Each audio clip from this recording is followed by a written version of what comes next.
Okay, let's get ready and talk about my favorite rom-coms.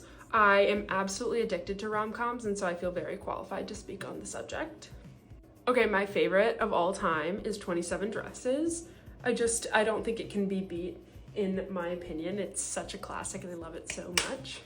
The Proposal is obviously really good, another classic.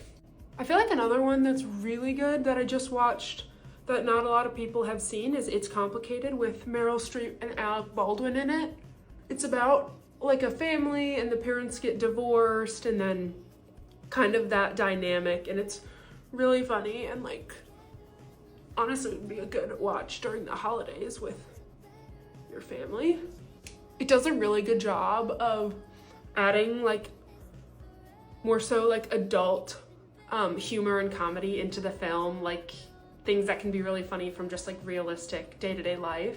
Okay, now let's use our Say Glowy Super Gel as a primer to go with our other kind of skin prep products. Maybelline Skin Tint. Friends with Benefits and No Strings Attached are also pretty good. Like they're okay and I watch them and I'm very happy, obviously, when the characters get together in the end. They're not my favorite though, but they are both good. When in Rome with Kristen Bell is also really, really cheesy. Like I'm talking kissing booth type levels. But that one is also good if you are in the mood for a terrible, cheesy rom-com. Just Go With It with Jennifer Aniston and Adam Sandler is really good. I like that one a lot. I think it's so cute, and honestly, any movie that has like a makeover scene in it is gonna do it for me every time. It's gonna do it for me every single time. Okay, I'm gonna use my Benetint on my cheeks and then I'm gonna go over the top of it with blush. Okay, another one that is right behind 27 Dresses for my favorite movie is Crazy Stupid Love with Steve Carell and Ryan Gosling, and I believe it's Emma Stone. It is so good. It's one of those movies where there's a lot of different moving plot lines that kind of end up tying together in ways you didn't know throughout the movie. Okay, now let's go over the top of that with our cream red blush from Merit Beauty. How to Lose a Guy in 10 Days is honestly okay. I don't love it. I think if someone hadn't seen it, I would tell them to watch it, but not to make it a priority, if that makes sense. Like, especially if you were on a long flight and you not were desperate, but you like kind of had to watch something or whatever, then I would say that's maybe a good time for it.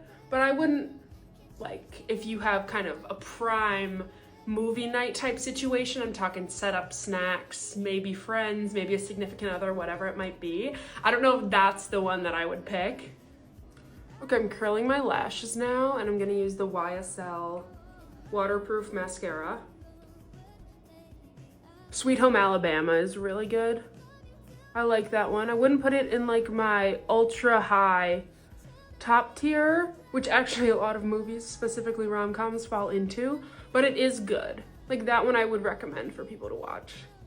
Okay, Letters to Juliet is also pretty cheesy, but it's really good as well. That one is where essentially a girl meets people and like goes on like essentially a scavenger hunt with them to help someone find like their long lost love. It's good, it's entertaining, it's pretty because the movie is like set in Italy. Another one I like a lot that's kind of giving like old Disney movie, even though it's not, but it's like giving that, like, you know how Camp Rock like gives that vibe, High School Musical, etc., is Just Right. Just WRIGHT. It's about like a NBA player, and that movie is really good. Actually, I would highly recommend people watch that if you haven't seen it already. Okay, cleaning that up with a Q-tip, but Crazy Rich Asians is obviously also very good.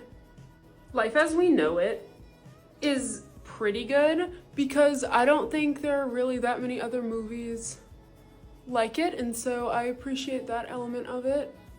Same thing with The Wedding Planner. That one I have not seen the same plot line really in any movies, and so if you're invested in like plot lines and not wanting the same thing over and over again, those could be two good ones to watch. I personally don't mind. Could be the same plot, different characters, every movie. If it's a love story and it ends with a happy ending, sign me up. Okay, now I'm using the Glossier Play highlight. Notting Hill is also very good. That is not really a unique plot line, but that's a plot line that I would watch over and over again. Like, one famous individual falls in love with a normal other individual.